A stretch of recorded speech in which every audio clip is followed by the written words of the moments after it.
What's going on, fellow truckers and CB enthusiasts? It is Jay Rich back again. Finally, we've got a great weekend weather-wise, and I have opportunity to actually work on the truck and the trailer, get some things tidied up, finish two videos that I've got sitting on the back burner that I just have not been able to finish due to the weather and due to work. Being sick and stuff. It's wintertime. Everything sucks in the wintertime except for Christmas and New Year's. So, I appreciate all the love and support from you guys. Been asking for content and stuff. That's really great. Warms my heart and lets me know that y'all like seeing my content. It's very much appreciated.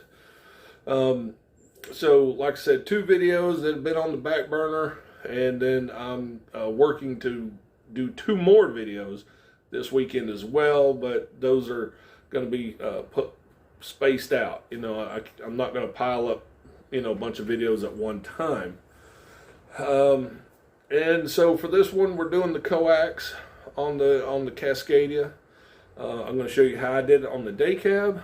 Show you maybe another option or two of running the coax on the day cab Cascadia, and then show you a couple ways for the guys that have sleepers who run off of the driver's side mirror. I'm going to show you a couple options for running your coax inside the truck there.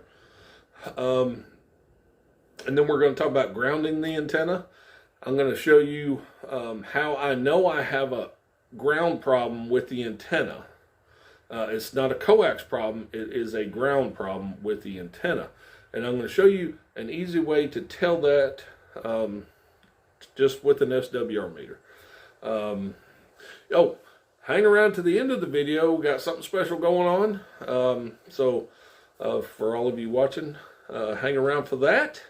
Let's go on ahead and get into it.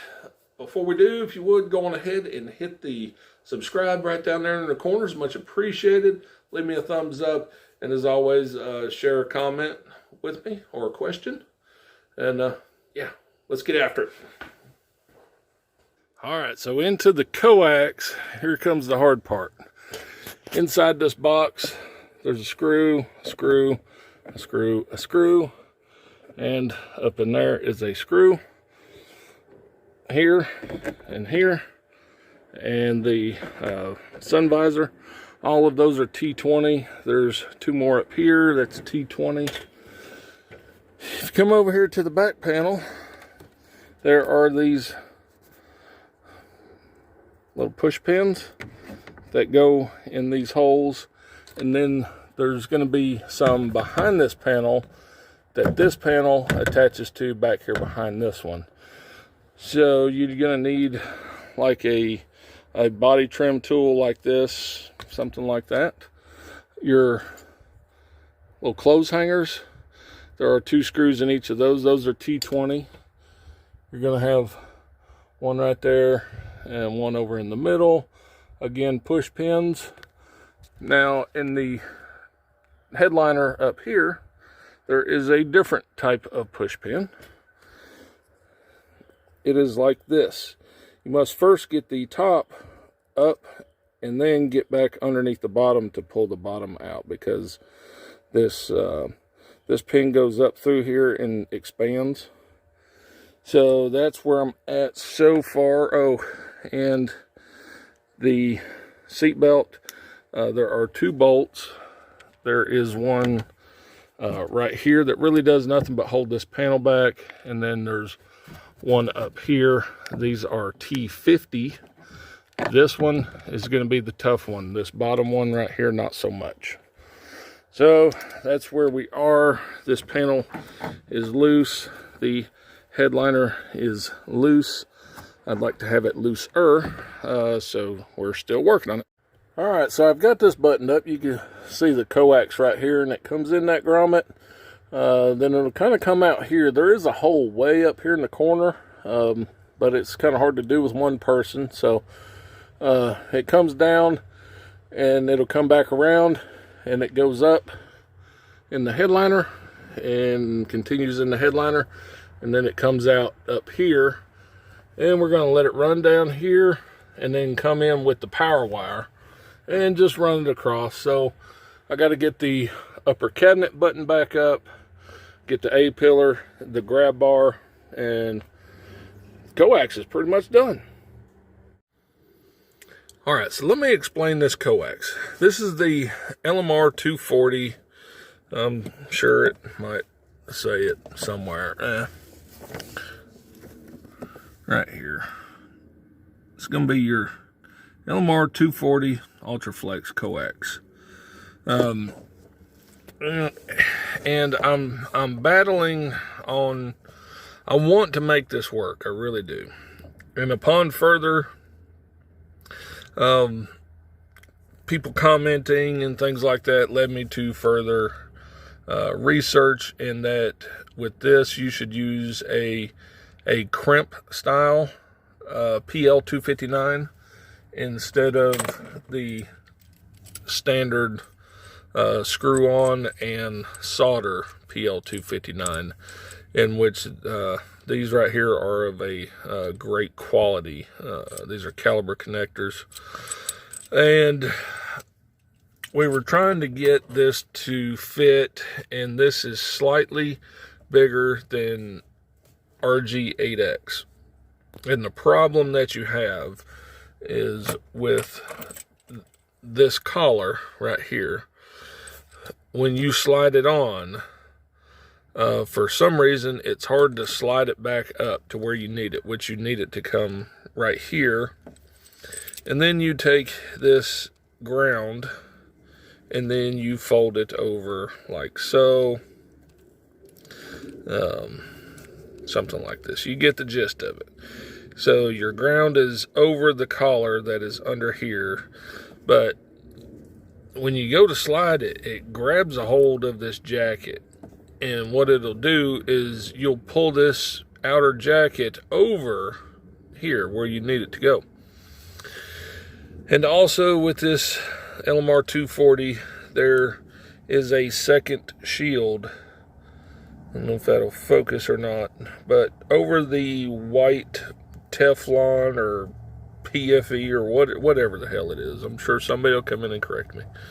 There is another shield over that, and you have to get that off. And my CB guy, he just scraped and scraped and hacked at it until he's like, you know what, this is crap, just run some 8X.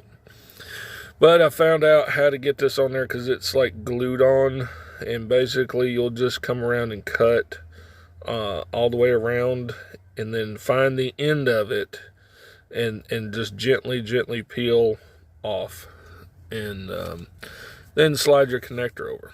But with all that being done, we have, I know you've seen this, we have torn into the jacket just trying to get it fished in, you know, just trying to get these connectors on, and it's very frustrating.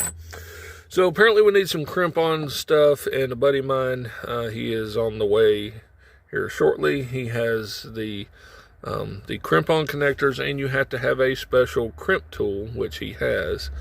So we're going to try that. I'm going to cut this back to here and do away with this crap, yeah, we're going to try it out. So I'm trying to make the LMR 240 work. I'm trying to make it work.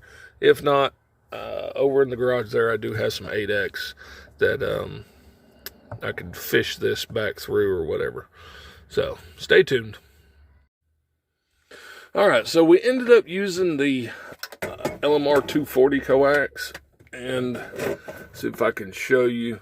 We've got this style of a connector on it, which is a crimp style, versus this, which is a solder style. And apparently with the LMR 240, that's what you're supposed to use, is the crimp on style. All right, so here's a couple flat braids I made up real quick to go on the back of the cab down to the frame. And yeah, they look a little janky and stuff, because when I was opening these holes up for them to go on the bolt, that grabbed a hold of them with the unibit and the drill and about ripped my thumb off, and I'm lucky to be alive, really. You know, shut up, I know my truth. Yeah, so got those opened up. And under the cab, we're just going to use some self-tapping screws. Going to drill a pilot hole, run those in, and then these big ends will go down to the shock bolt. So stay with me. All right, so we're going here to the shock bolt, and then we're right up here to the cab, just like I did on my other Freightliner. That you clean the area up, and then run self-tapping screw in there. And I used an impact driver, so it's got a good solid connection. And when you're using frame bolts, this frame bolt looked like these frame bolts with the rust and whatnot, but I went ahead and cleaned those up.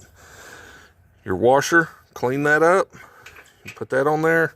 I'm gonna use a little bit of dielectric grease or tune-up grease, put that on there, and I'm gonna run that around the back of the nut, make sure that's clean. Also make sure that your ring terminal is also clean. All this stuff needs to be clean. And whatever you're doing on this side, make sure you're doing on the other side. So that's where we're at. Now this connection right here is good and tight. There is some slack. Keep in mind, you want your ground straps as short as possible, but what people don't realize on these big trucks is that these cabs move up and down with the airbags and the shocks. So if you make this tight as possible and as short as possible, you're likely going to break your connection, and then you'll have to start over with whichever one has broke. So leave them a little bit loose. This little bit is not, I don't feel it's going to hurt anything. We've got about a foot of actual braid here. So there you have that. I'm gonna do the other side. We'll go back, we'll check those SWRs, see what they look like. All right, so you see how to go about routing the coax inside the vehicle, and here's what we're using is going to be the Hustler SCB again. This is a really great antenna at 4.5 feet. The top section is spring loaded right there for hitting obstacles like trees or low hanging branches, stuff like that. And we've run the coax and then into this grommet right here, which just pops off. And yeah, here is our ground strap. We're just trying to get a better ground on this antenna. We're trying this. I doubt this is permanent. We do need to add some other ground straps, but we're going from bar to cab to bar, and then down from the bar down to the frame. We're gonna have to add more straps, just like I did on the previous Freightliner, and we're gonna want to go somewhere from the firewall, one of these bolts here. My problem is that these bolts on the frame, these bolts are big and they're really tight and they're hard to get to. There's not really a small bolt that I could just take out and get, because these bolts are on the other side. There's a nut, and it's a little cramped. So I'm still trying to figure that out, of getting from the firewall to the frame up here at the front somewhere, without making the ground strap excessively long, and also on the driver's side, trying not to get the ground straps too long. All right, guys, so here is our simple test to establish whether or not we've got an antenna ground problem. And sorry for the reflection, but it is what it is. And this test is not going to be super accurate because, one, I do have the hood up. Two, we've got trees and a house right next to me. We're not in the wide open, but you'll see what I'm talking about, and this will give you a pretty accurate representation of what I'm saying. So I've already calibrated the SWRs, and now we're just going to do this. We're on channel 1, and what you're basically going to do is key up, and while you're keyed up, you're going to talk into the microphone. And the best way is to say audio, because you get that that higher pitch in there, and you really get that needle to moving if it's going to move. So here we are. Let's key up. Audio. So now you see how the needle's moving, and it's not moving a lot, but it is moving. That tells you that there is a ground problem somewhere, and it's not super bad right now because it's not moving that much. Earlier when I had the fire stick on there, the SWR was around a 2 and it was swinging past 3. So the grounding that I have already done is helping. But without the ground straps, I mean, it's just all over the place, and it's not always about SWR. You can have a great low SWR, but still have bad ground problem, and you're not hearing nothing. You got a lot of static, you're not hearing nothing, you're getting a lot of interference from all over the place. But this right here is a simple test that you could do. Now, it doesn't tell you if your antenna is bad or your coax is bad that you need a multimeter for and go in further depths of it. But if you got a ground problem, do that simple test. Always use an external meter. Don't trust a meter on the freaking radio. Always use an external meter, even if it's a cheap one. All right, guys, so you see how my coax is up along and inside that grommet right there. Another way that you could go is underneath. See right up there, there's a hole in the floor right there, and I imagine if you come and take this kick plate off, you'll find that hole is right here somewhere up underneath the carpet, and then you'll have to go up maybe to the upper cabinet or along the dash to the radio there itself for the day cab guys. For the sleeper guys, let's walk around here on the other side and take a look. See, a lot of guys, they go, let's see if I find it. I do believe it's this grommet right here. They'll take the coax in through that grommet right there. Because, yeah, that's the only grommet I see. Or if you wanted to, you could come inside here, and right there, the black thing is going to be your it's a wiring harness in there for your mirrors and whatnot. It comes right here, and I guess you could, if you wanted to, you cut a small slit in there, make sure you're not cutting through wires, but there is room in there where you could run coax up through, and then it comes in somewhere here. So taking your kick panels off and then run your coax up and over to the cabinet or on top of the dash. However, if you're going to do this right here by cutting this or something, I'd be sure to put some maybe electrical tape around it or some RTV silicone, something like that, to keep the dirt and stuff out, because your front tire is right there, and it does splash up all kinds of dirt, as you can see here, all this dirt that's there. All right, everybody, thanks for staying with me throughout this long awaited and ridiculously long video that I have pieced together. And so on to the fun stuff, and that fun stuff is the giveaway of the Wilson Little Will mag mount antenna, and you will receive it just like this in the package with the whip, the coil, the coax, and the Allen key for adjusting the whip. The whip is uncut. I only use this in one video for demonstration purposes and comparisons.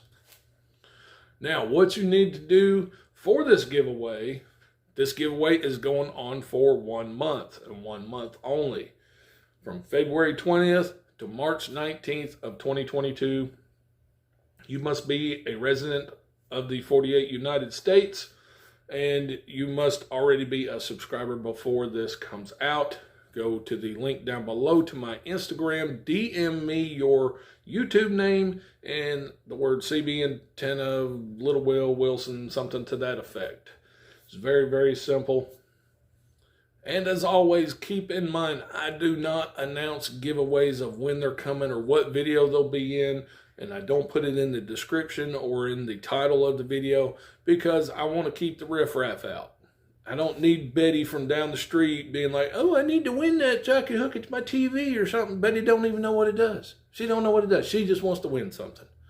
And then she'll put it on Facebook or on eBay or some shit like that and sell it for $1 million and whatever. And I want my followers to have this.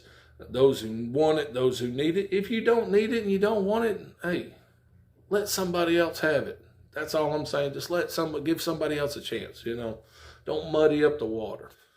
And lastly, I must say that YouTube is not affiliated with this giveaway in any way, shape, or form. Wilson Antennas, the place I bought it. This is all on me. This is something that I purchased myself and that I am sending to you myself. So don't go crying and complaining to YouTube or anybody else how unfair my giveaway is, in which I don't see how you could because, well, it's about the fairest way I could see to do it. Now, go on ahead and watch a playlist and subscribe as always. And I'm Jay Rich. You keep your knees in the breeze and the shiny side up. We'll be seeing you.